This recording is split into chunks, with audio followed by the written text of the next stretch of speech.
At Bianchi Honda, we want to exceed your expectations for customer service. From our gorgeous showroom and accommodating staff to our extraordinary selection of Honda vehicles and industry-leading service department. Your vehicle should be the best choice for you, and you can find it here at Bianchi Honda. I'm Jason Perico, and I promise to always make it worth a visit.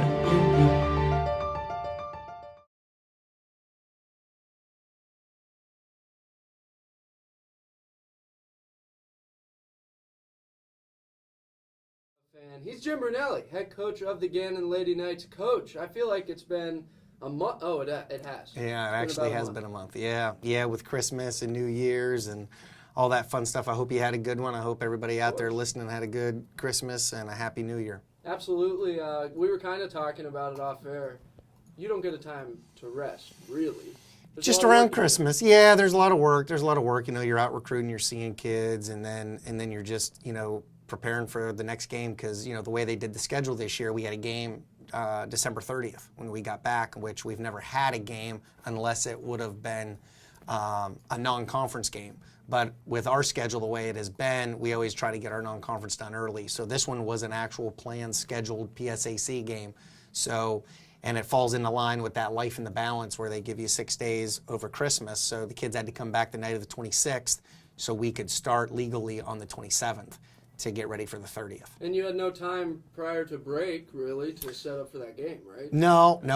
Other than that, just, you know, we played on that Sunday. We actually could have had the kids here Monday, the 19th, but it's just better to get them home, get them with their families, because they don't get a whole lot of time during the school year to be with them, you know, other than the start of school, you know, their weekends are theirs, but once October 15th hits, then their weekends become my weekends, and we just go straight through and give them off during the week. And then once we get into this regular schedule now, that last week was a little crazy playing 3 games. Again, it's this PSAC schedule that they've mixed around a little bit. Once we get past this week, we'll have you know, every Wednesday, Saturday usually.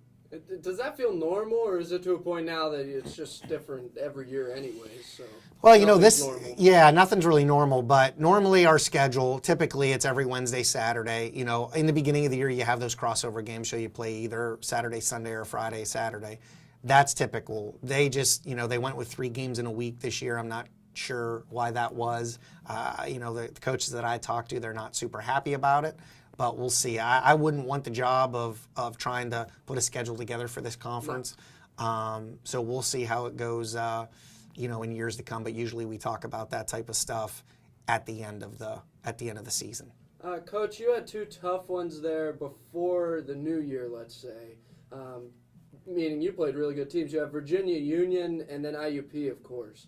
Prior to that, it looked like you were primed for a run. Yeah. I mean, you had 2 good games against Bloomsburg and East Stroudsburg. I think things started to click. You're scoring 70, 80 points. Yeah. So you don't do that by accident. That said, then you run into kind of a buzzsaw in the PSAC, it looks like here. Yeah. For a Virginia Union in there. But did that break then fall at an inconvenient time based on that, would you say? Well, you know, it's one of those things when you come off of 2 wins and then you have the number 6 team in the country come into your gym after a close game that they had just a couple days earlier, you're going to catch them. You know, you're going to catch them on fire and us maybe. I think it was a combination of both.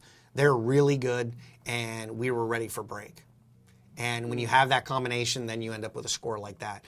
In that game, I think I remember Chelsea Rourke had a really good game for us and stepped up, and she's kind of stepped up this season. And then, you know, once you come back from Christmas, then you get IUP, who, you know, Coach McConnell down there does an amazing job. He gets his kids ready and gets his kids ready to play. And like I said, we hung with them for a little bit. And then turnovers, you know, you look at the turnovers against IUP, Cal, and Seton Hill.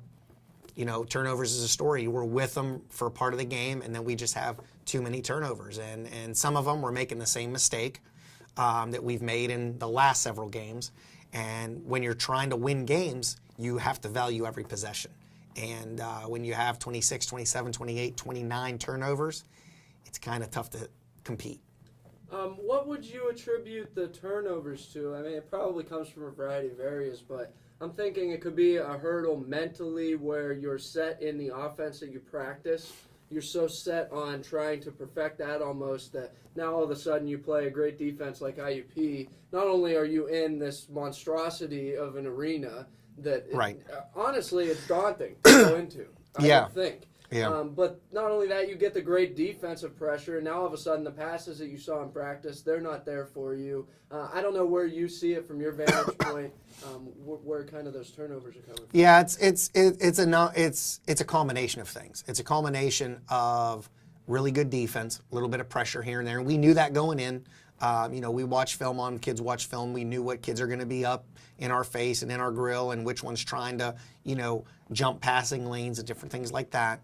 And then it's just a combination of, I don't want to say it's stubbornness, it's confidence, but it's a really goofy confidence because you're trying to make a pass, and we've had kids who try to make passes that the ball's not going to get there. Right. It's not going to get there, and for whatever reason, they think it is, so they keep trying to pass it. And it's one of those things where you have to throw it enough times to say, you know what, it's probably not going to get in there, so I should probably try to do something different. Right. And it hasn't clicked with some of the kids yet. With a couple of them, it has.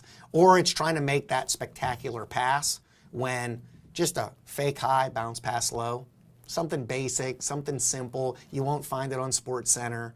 It's just a fundamental pass, Right. and we're not making those. It's almost like, we're in the middle of football playoffs. It's like there's different reads for a quarterback. Yeah. And when one thing breaks down, sounds to me like you're seeing it as they're not seeing their second and third options then within the play. Are there those options built into your Absolutely, offense? absolutely. There's usually a first, second, and in some cases a third. Okay.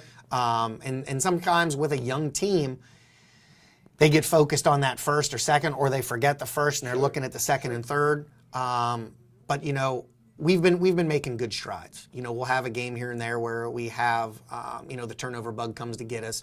But for the most part, the progress that this young team has made, I'm looking forward to, just because we see some glimpses of, like you said, we had 73-point game, 80-some point game, and then we'll dip down, then we'll go back up into the 70s. So the potential is there, but like I tell the team, what does potential mean? You haven't done it yet. Sure. So we got to continue to keep striving. He's Jim Brunelli. He is the head coach of the Gannon Lady Knights. Coach, we got to take a quick break, top of the hour, but when we come back, hour number 2 of the Blitz, it'll be upon us. And Jim Brunelli, we'll talk about some really intriguing matchups from break. You had a thriller against Pitt Johnstown, rivalry against Edinboro, and there's some great college basketball teams in the area right now. So we'll get into the second half of this season, or the 2017 half, if you will, on the other side of this break. Fox Sports Radio, 1330 AM, The Fan.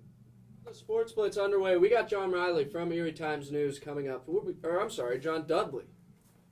John Riley has not changed outfits, don't worry. John Dudley from Erie Times News. He's a football expert, and 'tis the season. NFL playoffs over the weekend. They were exciting. But at this time, he's Jim Brunelli, head coach of the Gannon Lady Knights. And Jim, I've never called you Jim before. That felt weird. Oh, hey. I still answer to it. In my head from when I was an athlete, Yeah. coach. Yeah, So same when there. I say, my face turned a little red there. I thought I was going to be in trouble. When I said Get on the Jim. line. All right, Coach. I will not be running. You can't tell me to do that. I can't do that. He's Jim Brunelli. He is the head coach of the Gannon Lady Knights. And we were talking off air. We were talking about the break, when it hit, talking about some things. You look back. There are different things you regret from various games down the stretch. It seems to me, from the outside looking in, there's a very team approach to all this, where you've taken some upon yourself. You're here admitting some of their shortcomings, and I bet that they would do the same. It just seems to me that, if nothing else, you're sticking together as a team. There's still some work to be done. Yeah, absolutely. This group that we have this year, I absolutely love them just because of that. They get along, they work hard, they're not letting the little things and these outside distractions, because there's a lot of people out there rooting against us. There's a lot of people out there, too many, to be honest with you. And some are from within. And sometimes, you just have to block everything out, and they've done a great job at that, because there's a lot of chatter. But this team really, they get after it. They work hard. They know, they admit to their mistakes, and they try to correct them. And sometimes it takes a little bit, and we're going to stay on them. Our coaching staff, Coach Jen and Coach Paris, and our student assistant, Kelsey Duggar. They've done a great job working with this group. And we're in it together. It's not, we're not pointing fingers like, some teams do. We're in this together, and I've told the teams, I've told this group at times, hey, look, that was my bad. I should have called this, or I should have made a sub here and there. And, when these kids are coming in, and you'll see them coming in from a mistake, and they're like, hey, that was my bad. I shouldn't have done that. I'll correct it next time. That's when learning's taking place. If you come in, you just made a mistake, and nobody's saying anything, then you got a problem. Well, and they're not sitting hanging their heads either. Right, right. I've done that. Right. It's not a good thing to do. No. I think as an athlete, we've all done that at times, and you don't get anywhere with that. Let's talk about some specifics. You've got a game against University of Pitt at Johnstown, another program kind of like Clarion that has just emerged as a really competitive team. But this one took place away in their barn, 74-71, a thrilling victory. Guess what? Doesn't matter the team. Those don't happen if you're not playing together. That's right. And if you go back to that game and you look at the box score and you read through the play-by-play, we are up 5, down 5, up 5, down 5, up 5. A lot of times when you get a team who's lost and like us or like them, they don't have that drive to keep fighting. And that's one thing I said about this team that I haven't said about a team here in a long time is they got that drive. They don't quit. They're going to play right to the buzzer. Doesn't matter what the score is. They're going to get after it. They're going to give it 100%. And that's what they did. And that's what we did. We made some great decisions down the stretch, executed some things offensively and defensively. And that's where you sit back as a coach and you go, hey, despite the record, they're starting to pick things up. They're starting to get it. They're starting to get disciplined or more disciplined, and then good things happen like that. It's been really fun to watch the emergence of Chelsea Rourke. I think that started to happen around this time, Pitt Johnstown. But Maggie Mitchell and Lanice Saunders, as far as a backbone goes, you got no problem. You don't have to look far. Those two right there, you've gotten a pretty good baseline out of them this year. No, you're exactly right. You got those two with Maggie and Lanice, and then Chelsea came on right before the break, and she's had some good strings going. The one who's really stepped up for us, who I really appreciate, who's done a great job, who takes a lot on her shoulders, is our point guard, Julia Brungart. If you see the last couple games, she's been stepping up and playing really well. Turnovers have been down, assists have been up, points have been up, and that's one thing I haven't had here in a while is a point guard that can score, that's a threat. And she's done a great job. But it's been a team effort. There's been games where, at UPJ, we really challenged them to rebound, and a lot of our kids set career highs in rebounding. All our guards had 4 or 5 rebounds plus. So where they've only been getting 1 or 2. And so, you have Chelsea getting 6 rebounds and 8 rebounds. And then we had 2 back-to-back games where we were shooting really well from the free throw line. That helps. We have a little formula. We think we're going to be in games if we can do certain things. And that's what the ladies have been focusing on and really trying to adjust and make those goals happen. And sometimes we fall short, but if we hit 4 out of 6, I'm happy with it. It may not show on the scoreboard, but we're happy with it as a team. How familiar are you becoming at this point, Coach, with a team like Edinboro? Stan Swank is just an installment there. I mean, he's been great for decades now. Absolutely. For Edinboro. We had him on Sunday. It was funny. He said when he took that job, he was going to be in Erie for 3 years, and then he was gone. Yeah. Well, he stuck around, and they've got a great team, especially this year. You played them the other night. Between Mercyhurst and Edinboro, you got your hands full locally. Oh, no doubt. Edinboro, ever since I've been in the conference as a student, Edinboro has always been good. They've always been good. And even in early part, Mercyhurst was good, and they took a little dip. Now Coach has them playing. They have one of the best records around. No, it's good. It makes it competitive, and it's going to be a heck of a game Wednesday night because it didn't matter record-wise. When I first got here and we were 12, 13, 14 in a row and hadn't lost, you threw the records out because it was a rivalry game and anything can happen. That's what we're hoping. We're going to come. I think it's going to be a good game. But no, it's great to see these schools in this area really playing well. And now we got to hold up to our end of the deal. Absolutely. He's head coach Jim Brunelli of the Gannon Lady Knights. Pink Zone, no matter what, is going to be a great atmosphere. It's one of my favorite times of the year. That, and I don't know if you still do the Make-A-Wish game, but between those two, right. How was the atmosphere Saturday? Oh, it was electric. When you get that many people in there and for the cause like that, it's something special. It really is. The Ping Zone Committee, Coach Amanda Paris has been involved with that and has done a great job in that committee. There's too many people to mention. It's just a group effort, and they put on an amazing show and an amazing day. And we're going after, back when I got into coaching, we didn't have this game. And you didn't hear, you had a team of 13, 14 kids. There may be one that was affected by cancer or breast cancer, or cancer, period. And now there's not one person on our team, including coaching staffs, who it hasn't affected somebody in our lives. Whether it's friends, whether it's family members, whether it's aunts, uncles. In this game, we really try to come out and play for those people who are fighting, currently fighting, and then play for those who have lost their battle with cancer. And it gets emotional, it really does. And that I don't know if you were there, there's a lot of clips up on the website and through Twitter of the cancer walk we did, and we had survivors holding up. You just get goosebumps when you think about the people and their everyday people that we go to work with, and you may have them as professors, or they're your aunt or your uncle or your grandparent. It's just a great cause, and we're always going to try to do our best to raise money for that cause.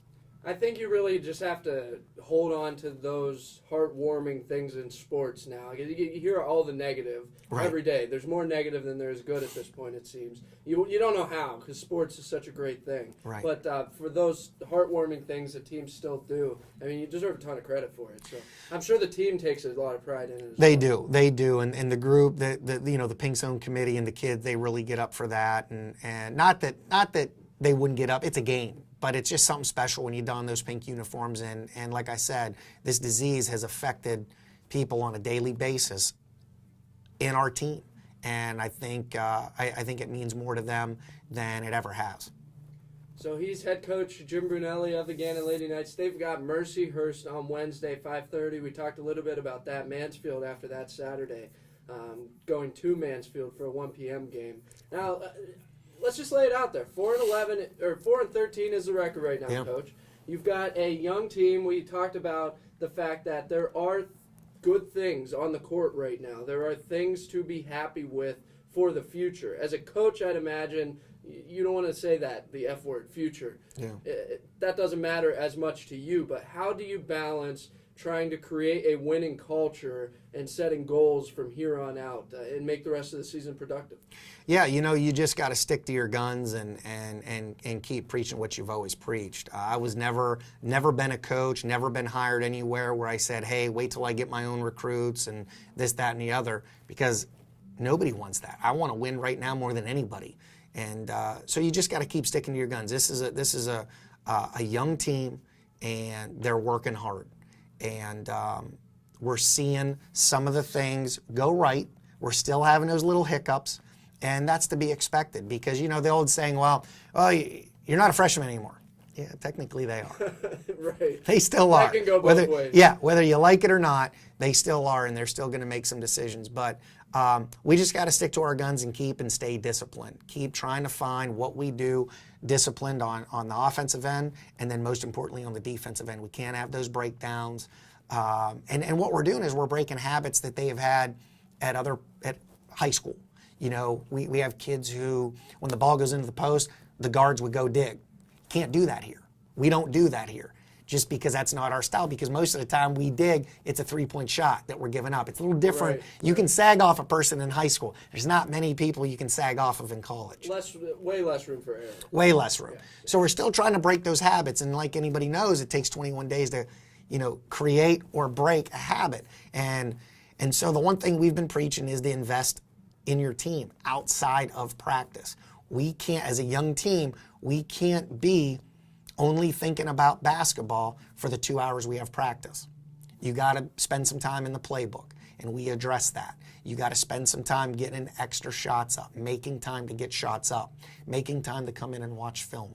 All within the NCAA structure, and we've been doing that. So I think, we'll see some things pay off. We're still not through all the conference yet. We got a couple more games to get through it, and then we're back around the second time. And we're going to try to get some wins when we should have. Try to compete a little bit more where we may have only competed for 2 quarters or a quarter or whatever. And those are the things that we're going to keep striving toward, because this group, they want to keep fighting. They know that if they can just get some things together and get a couple players together, instead of having 1 or 2 players, now get 3 or 4, good things can happen.